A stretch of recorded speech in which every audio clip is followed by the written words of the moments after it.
Thank you for tuning in to the Golden State Media Concepts football podcast, where we'll discuss the latest news, rumors, and games of the NFL and college football. As always, I'm your host, Jeremiah, and we are back again today to discuss major news that have occurred over the past weekend that got lost with Super Bowl weekend that came upon us.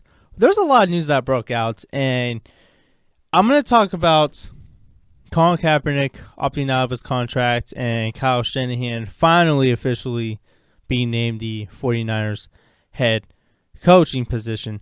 I'm going to talk about Joe Mixon. But first, I want to get into one of the most dynamic players of the game, especially in my lifetime. When I was about 12 or 11 when Madden 2004 came out.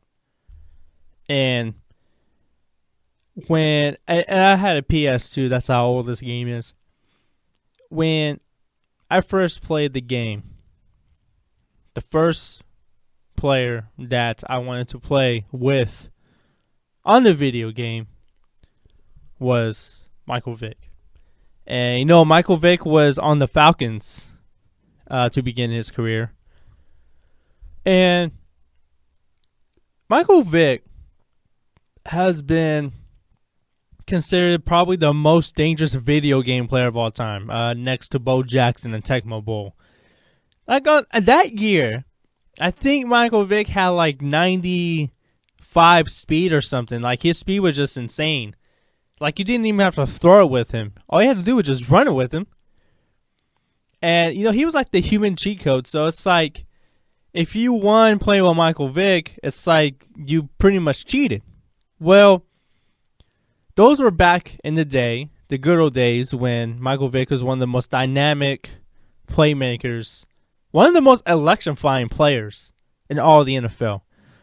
This was at the height when during the Michael Vick Experience commercials for Nike were airing, and those are still one of my favorite commercials from any athlete.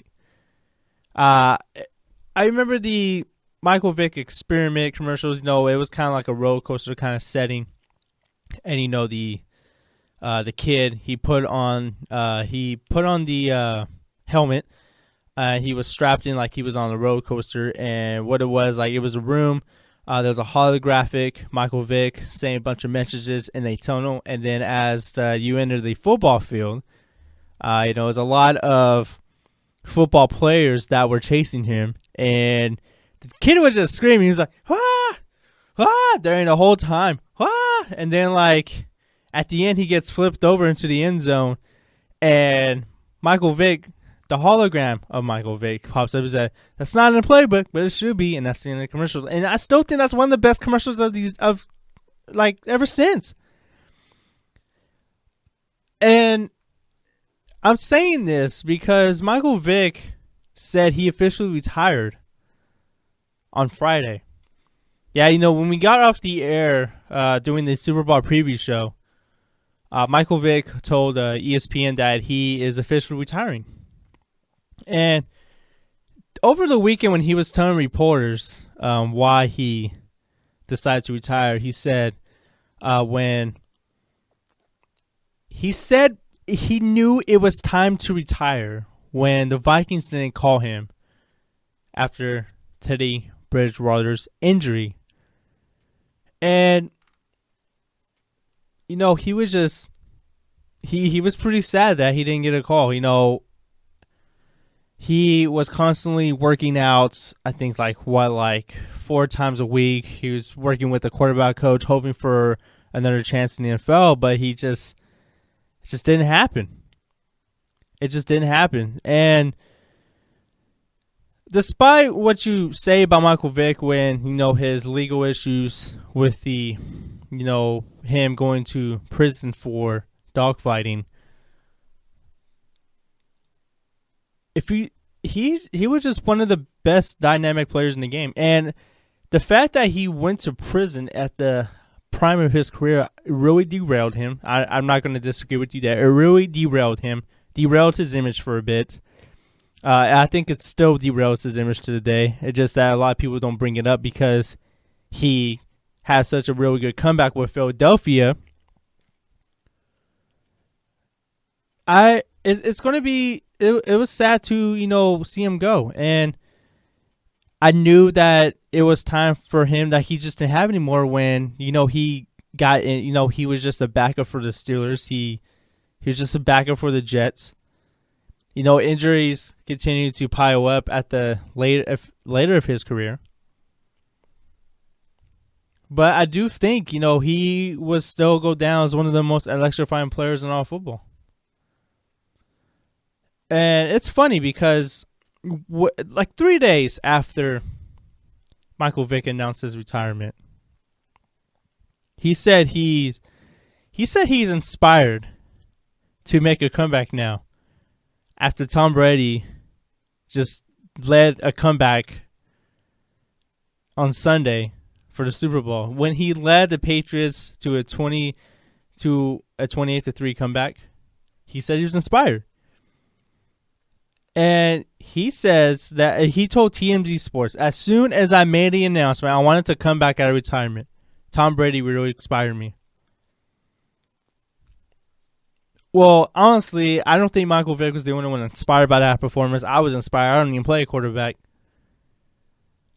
But I do think that not another team would ever take a chance on Michael Vick because, he's 36 years old. He has a lot of injuries on him. I think if someone really needed a veteran signal caller and really wanted a veteran presence, I think he is a perfect example to bring to the team. But honestly, Michael Vick, I think he just wants to be a starter again, but I just don't think it's ever going to happen again. And Michael Vick did say he deserves to be in the Hall of Fame. And he does have some really intriguing numbers to say that he is Hall of Fame worthy, but if T.O. cannot get into the Hall of Fame, there's no way Michael Vick is ever going to be a Hall of Famer. I can go through the numbers of Michael Vick. The ones that stand out to me is the 6,109 rushing yards by a quarterback. That is the most ever rushing yards by a quarterback in a career. He has the most rushing yards by a quarterback in the season, 1,039. He was the NFL Comeback Player of the Year in 2010, 4-time Pro Bowler. He did change the dynamic of the quarterback position. Without Michael Vick, we would not have Cam Newton. We wouldn't have Russell Wilson. Colin Kaepernick probably never got a chance, to be electrifying earlier in his career. He changed the quarterback position. Sure, I'll give him that. But the fact that he had to serve time during the prime of his career is really going to derail him. And if T.O. cannot get in a Hall of Fame because of his off-the-field antics and his personnel issues, then there's no way Michael Vick will be in the Hall of Fame. There's no way. And if Michael Vick ever does become if he does become a Hall of Famer, he's going to wait a long time. It's going to be a long time. I still think people have not forgave him for the dogfighting scandal or him, committing that crime. I don't think people will ever get over it. And the thing that really, when I heard Michael Vick, every time I think about him early in his career, I'm just like, man, what could have been? He could have had so much greater numbers. He could have been really great. He had Hall of Fame talent. He could have been one of the good ones. His numbers would have been even more. He would have had more impressive numbers. He probably would have been more Pro Bowls. He probably would have had more rushing yards. He definitely would have had more passing yards. Definitely more touchdowns. He does have 133 career touchdowns compared to 88 interceptions. Pretty good ratio, my add. 22,000 passing yards. Does have a passer rating of 80.5. He has 36 rushing touchdowns. Those numbers would have increased if he would have never did that. Well, when Michael Vick made the comeback, I think I was one of the people that was excited that he was making this comeback, because I really do think that the NFL needed Michael Vick to come back, because, when the Eagles signed Michael Vick, after he was released from prison, there was a lot of protests outside of the Eagles building in Philadelphia. And at the time, I did like the move because he wasn't brought in to be a starter. Remember, they still had Donovan McNabb. They still had Kevin Kolb there. Kevin Kolb was slated to be the starter the year after. And when the Eagles shipped Donovan McNabb to Washington, and when Kevin Kolb got the starting nod in 2010, and then got hurt at the first game of the year, and when Michael Vick came in, he just literally tore the place down. I was excited because he did his time. He apologized, and he simply signed with the team. He shut up, did his work. He did all he can do. And when it was time to suit up and go on the field, he did his job. So I was really glad that we got a couple more good years from Michael Vick. And man, I just want to know what could have been. What could have been? And I do think if Chip Kelly would have never been with Philadelphia, I still think Michael Vick would have been there for at least a couple more years. They could have still had Shady, Deshaun Jackson. Because remember, when Chip Kelly went to Philadelphia,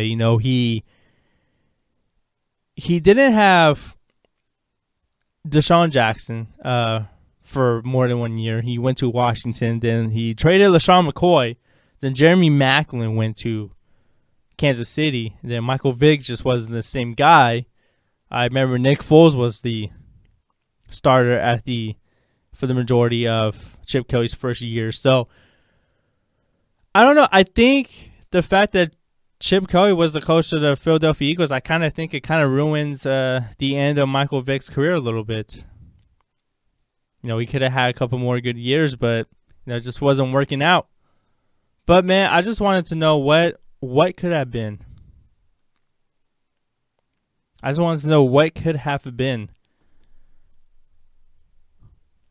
Well, I just gotta say, Michael Vick will probably never be in the Hall of Fame because he doesn't have the numbers.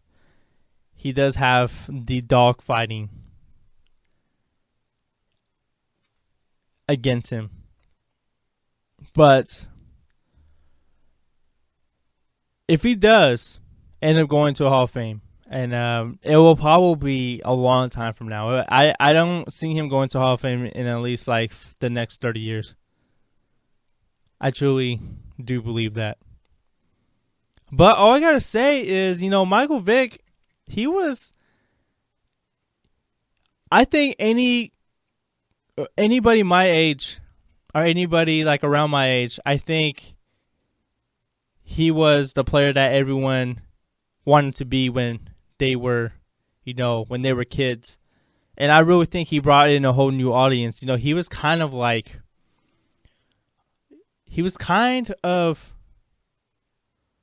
brought a whole new audience in to watch football. I really do truly believe that.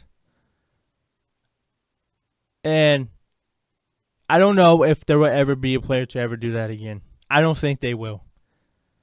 I'm saying I think Michael Vick had a chance to be great, and it's a shame that his career never went the way that it should have been. But overall, I still think he would go down as the most electrifying player, the most exciting player to watch, and one of the toughest players to defend. And he will go down in history as the best video game player of all time. So that I will give him.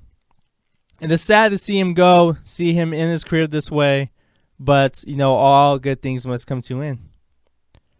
So the Michael Vick experience comes to an end. And I'm here to say I am really sad for it to end the way it did. Well, I'm going to take my first break, and I'm going to get into some 49er news. Kyle Shanahan was officially named the head coach of the team, and Colin Kapernick opted out his contract. So who will be the quarterback for Kyle Shanahan in San Francisco? And I will discuss that when we get back to the Going to Me Concepts Football Podcast. Tired of searching the vast jungle of podcasts? Now listen close and hear this out. There's a podcast network that covers just about everything that you've been searching. Hey! The Golden State Media Concepts Podcast Network is here. Nothing less than a podcast bliss with endless hours of podcast coverage. From news, sports, music, fashion, cooking, entertainment, fantasy, football, and so much more. So stop lurking around and go straight out to the Golden State Media Concepts Podcast Network. Guaranteed to fill that podcast itch. Whatever it may be. Visit us at www.gsmcpodcast.com. Follow us on Facebook and Twitter, and download us on iTunes, SoundCloud, and Google Play.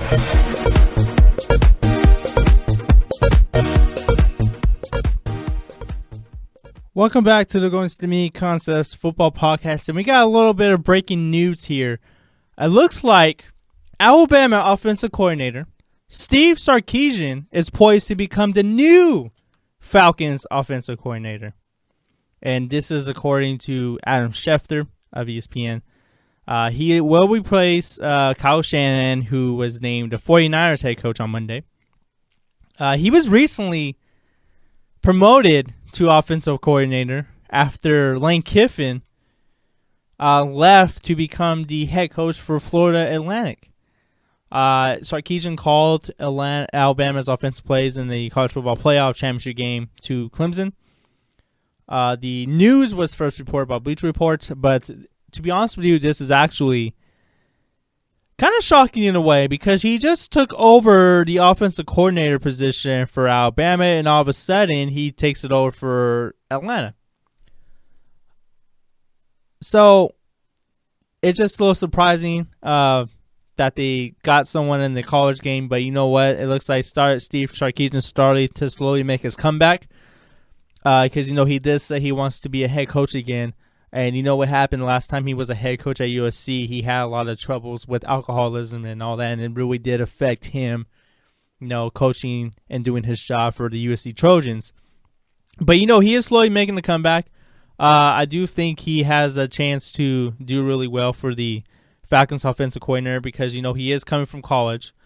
And, I do think that a lot of guys that go into head coaching in college that were head coaches in college, guys that go into the NFL as a head coach straight out of college technically don't do well, except for Jim Harbaugh. We've seen it with Chip Kelly. He hasn't had a whole lot of success. He's been to the playoffs twice, but other than that, it's been a disaster. We got Bobby Petrino there, and we got Nick Saban, who had no success at all. We've seen it from Lou Holtz back in the day with the New York Jets. But I do think with Steve Sarkisian getting some NFL, being an offensive coordinator for the Falcons is really going to do really well for him. I really do think he can do well. He's got Matt Ryan, the MVP. He's got Julio Jones. He's got really two good running backs. So it's going to be interesting to see how this Falcons offense plays out in 2017 as they try to get back to the big game next year. Well, as for the former offensive coordinator of Atlanta, the 49ers hired Kyle Shanahan. They officially named him. It was announced on Monday, and he's expected to get a 6-year deal, the same type of contract that John Lynch did. He becomes the fourth head coach in 4 years. Because remember, this is a team that ran Jim Harbaugh out of town. Then they hired Tom Sula. Then they hired Chip Kelly. And I really do think if the 49ers really want to make a change, they got to do two things. They have to be patient because they got to know they don't have a good roster. And I think Kyle Shanahan really, you have to let him get his type of players in there that fit the type of system he wants to run. Because we've seen the quarterbacks that Kyle Shanahan has worked with. He's worked with Matt Schaub, who he might bring with him as a stopgap quarterback. He's worked with Brian Hoyer in Cleveland, and he did pretty good there. They got Cleveland off to a really good start until he got hurt. And, he worked with RG3. He's worked with Kirk Cousins. He made Matt Ryan an MVP. So, as of now, I do think that the 49ers get a really good guy. They get someone that can potentially build the offense for the 49ers because Lord knows that this offense was terrible. I know their defense was their weakest link of the team. But, you still got to score as well. So, it's going to take a long time for the 49ers to ever get back into contention, but I do think they have a real good coach in doing it. He's paid his dues as a coordinator. He was actually the youngest coordinator, I think, at 28 to ever get a coordinator position. He's the second youngest coach right now at 37, with Sean McVay being the youngest at 31. So I do think that they have to be patient with Kyle Shanahan. They can't screw this up because they're giving him a 6-year deal. And if it doesn't work out in 2 years, they have no choice but to hold on to him. They have to hold on to him for at least 4 years because that's a lot of money you're going to eat up. So they have to be patient with John Lynch, and they have to be patient with Kyle Shanahan because they know this is not going to turn around in 1 year. It's not going to turn around. And if I'm a 49er fan, should I be worried about how Kyle Shanahan called that game at the end of the second half of the Super Bowl? Because he had several 2nd and 1, 3rd and 1 situations, and he wanted to pass the ball. And I understand you got Matt Ryan, you got the MVP and all that, but you got a running back that was averaging 6.9 yards a carry in that game, and he was absolutely a problem for the Patriots defense at the beginning of the game. So, is he going to learn from that? Because, if he does that with the 49ers, he's not going to be successful at all. But you know what? Let's look at the overall talent that Kyle Shanahan is inheriting. He doesn't have a quarterback on his roster right now because Blaine Gabbert is probably he's a free agent. Colin Kaepernick is going to opt out of his deal. And then you got Carlos Hyde as a running back. Okay, you got that. You have a lot of 2nd and 3rd stringers as your receiver. Your best receiver is Torrey Smith, who's easily a number 2 and number 3 guy on a good team. You got Quinn Pan, who wouldn't even start on a team. You got Vance McDonald as your tight end, who is best as a 2nd or 3rd tight end on a very good team. So he's not inheriting a whole lot of offensive juggernauts on this team, but I do think he is the right guy to turn around their offense. As for the defense, it's going to be a while for them to ever come back to being that tough defense that they were under Jim Harbaugh in the Super Bowl years. But I don't know who the quarterback's going to be for the 49ers. I do think that is the first step to turning this franchise around. Kyle Shanahan did say he wants Matt Schaub, who he did really well again for Kyle Shanahan in Houston. So, we'll see how that goes. There's talk of Jay Cutler coming to San Francisco, which I'm not a fan of. I just think Jay Cutler's days as a starter, I just think they're over. I would like to see Colin Kaepernick come back, but I feel like he doesn't want to be there. And speaking of Colin Kaepernick, he he is going to opt out of his contract with the San Francisco 49ers. The opt-out period is March 2nd to the 7th, and he's doing it before he can officially do it in a month. But Colin Kaepernick had a very efficient year. He had only, I think, 6 interceptions. He had 16 touchdowns. I remember this was in a revised deal that the 49ers worked out with Kaepernick, because you remember the old deal that he was scheduled to make. Kaepernick was actually scheduled to make $14.5 million in base salary in 2017 if he plays under the existing contract. I don't think there's no way that the Niners wanted to pay him that kind of money. So if Colin Kaepernick hits the free agent market, it's the first time he's ever going to do it. I don't know if he's going to generate any type of interest, so to speak. So I decided to look at the teams that needed a quarterback. Okay, you got the New York Jets as one. That one, I don't know if that is any possible. Colin Kaepernick did express interest in playing for the Jets a year ago, but I just think that the politics might get involved with this move. We all know what Colin Kaepernick's political views are, and Jets owner Woody Johnson is a supporter of President Trump, and he's actually been named. He was the U.S. ambassador to the U.K. during the administration. So, for that reason alone, I just don't see Kaepernick going to that team. I just don't see it at all. And another team that really needs a quarterback, Houston Texans. We clearly don't see Brock Osweiler as the answer, but I just don't see this very likely. I think they're one of the teams that are going to go after Tony Romo. Colin Kaepernick may be the second best option there, but I do think that Tony Romo is going to go to Houston. I think he's going to stay in state.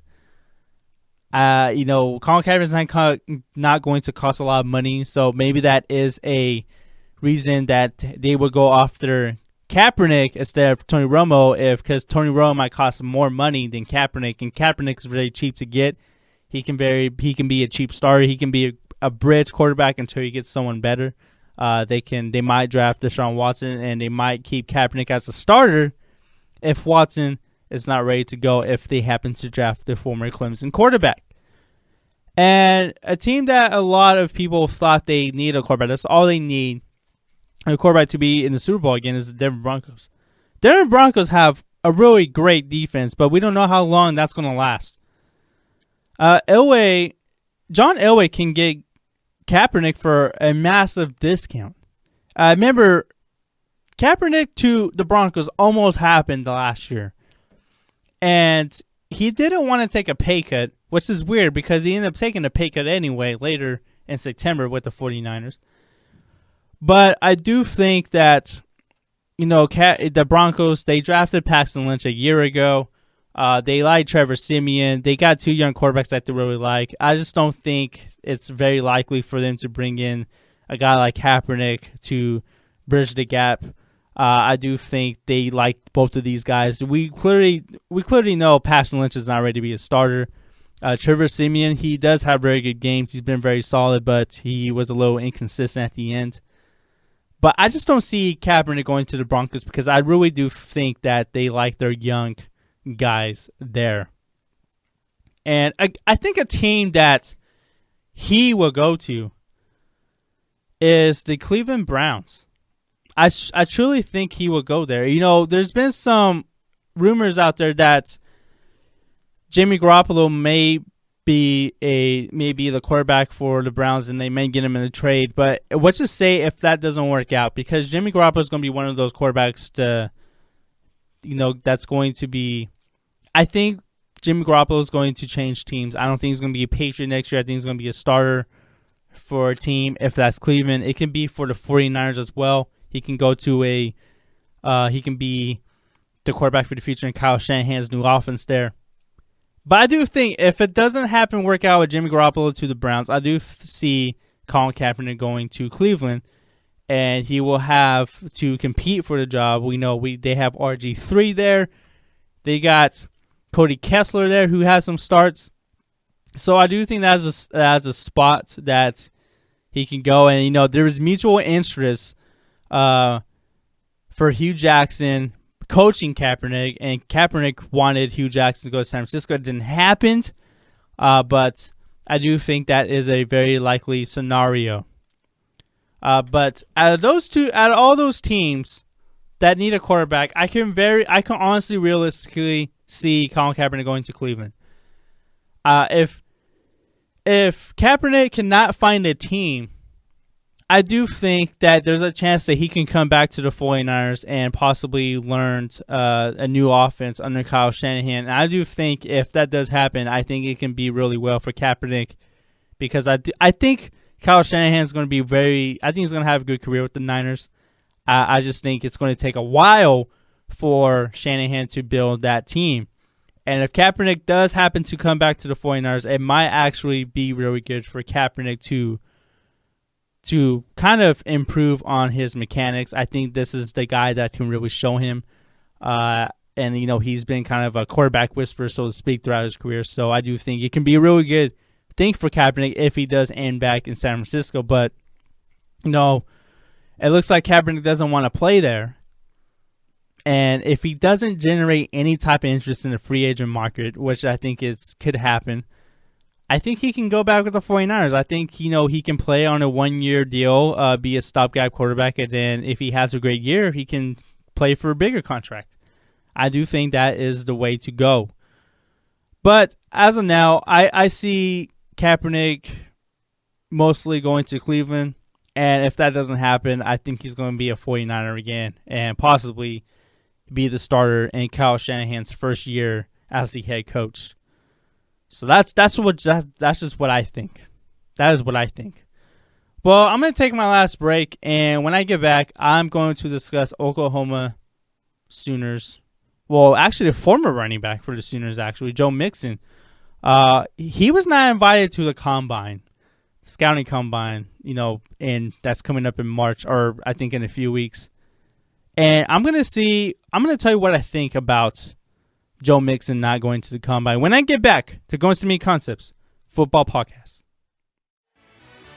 Are you looking for help for your fantasy football team? Check out the GSMC Fantasy Football Podcast. Get today's best advice on who to start, who to sit, even who you should draft. From sleeper picks to red-hot lineups, they got it all covered for you. That's gsmcpodcast.com/fantasy-football-podcast. We'll cover traditional leagues, dynasty, PPR, even IDP leagues. When you need fantasy help, there's just one show to hit up. Don't forget to like them on Facebook and follow them on Twitter. Visit gsmcpodcast.com for more info.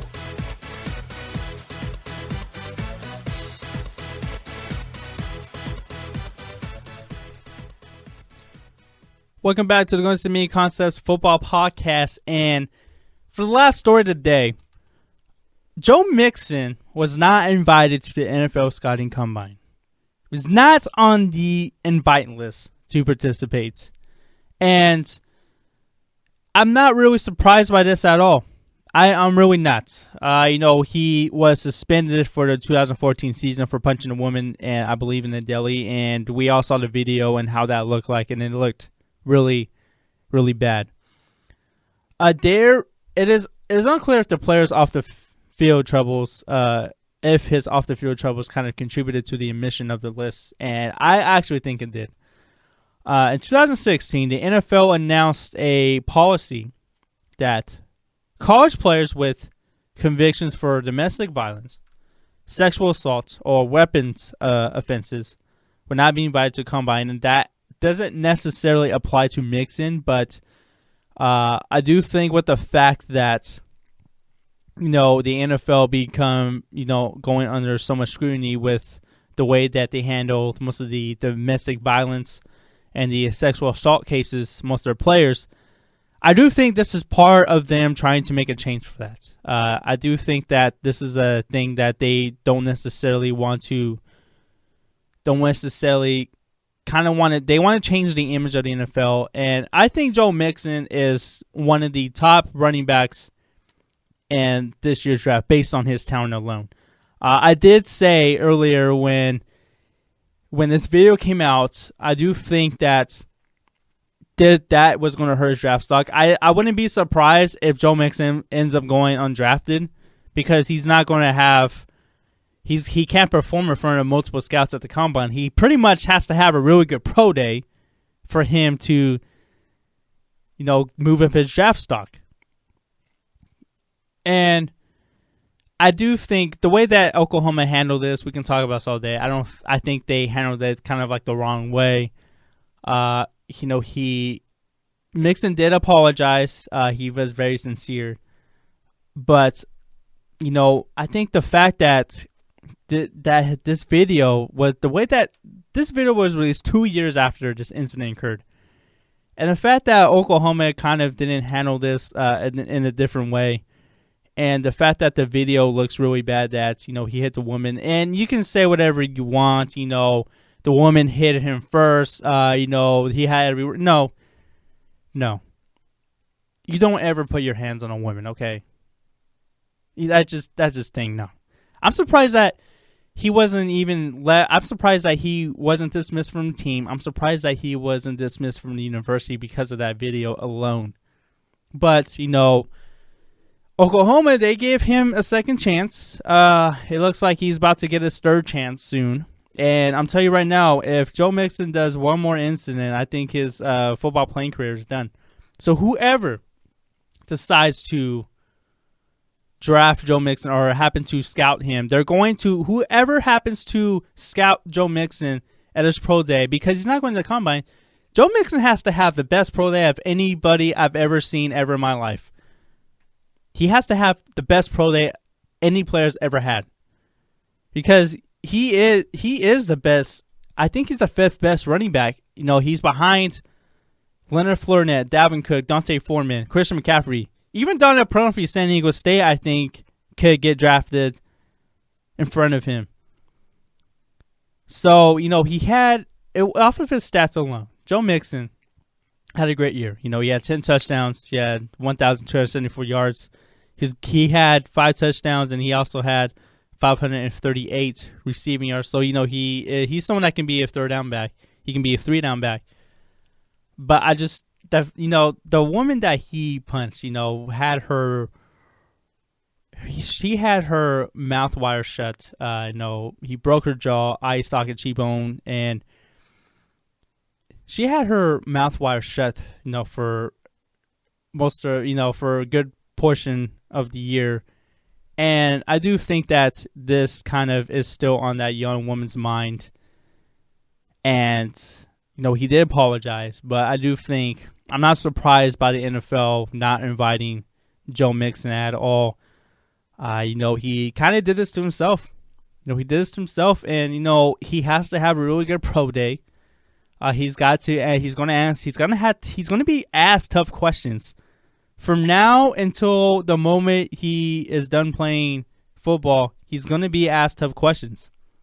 And he's actually not the only one to not be invited to the pro day. Ismail Zamora of the Baylor Bears was not invited either. The wide receiver, he was suspended for 3 games last season after a video surfaced of him,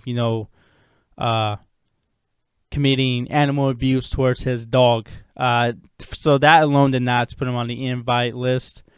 Zamora was suspended for 3 games. He was charged with a Class C misdemeanor. The Snapchat video of him committing animal abuse to his dog with a belt and kicking it.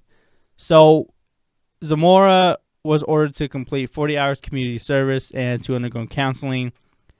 And Zamora and Mixon, they're 2 guys that they have the talent. Zamora, he had 8 touchdowns and 809 yards in 10 games. He probably could have had more numbers if people played in those 3 games. But they're 2 guys that have talents, but I just feel like they don't have the right people. They didn't have the right people around them at the time of these incidents.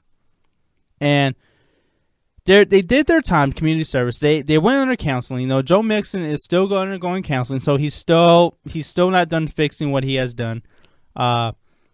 I do think both of these guys do deserve a chance because, at playing the NFL. These guys are in their early 20s. These are young men.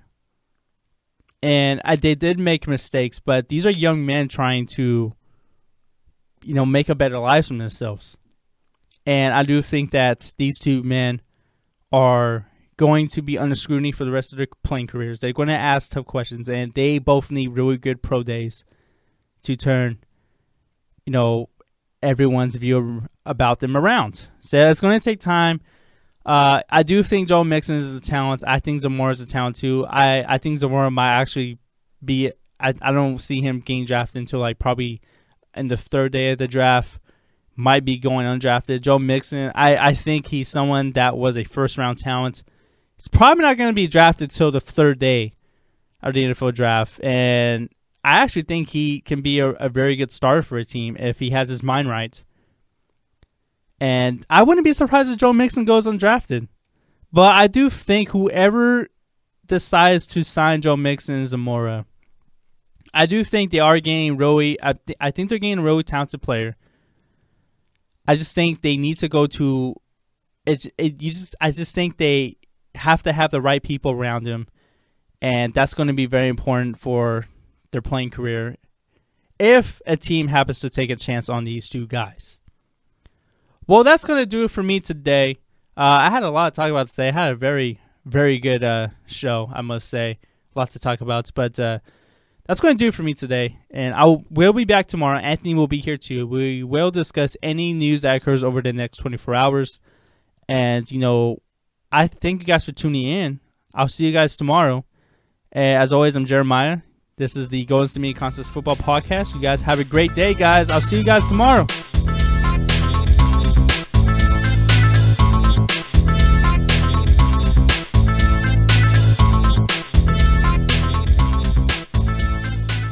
You've been listening to the Golden State Media Concepts Football Podcast, part of the Golden State Media Concepts Podcast Network. You can find this show and others like it at www.gsmcpodcast.com. Download our podcast on iTunes, Stitcher, SoundCloud, and Google Play. Just type in GSMC to find all the shows from the Golden State Media Concepts Podcast Network, from movies to music, from sports to entertainment, and even weird news. You can also follow us on Twitter and on Facebook. Thank you, and we hope you have enjoyed today's program.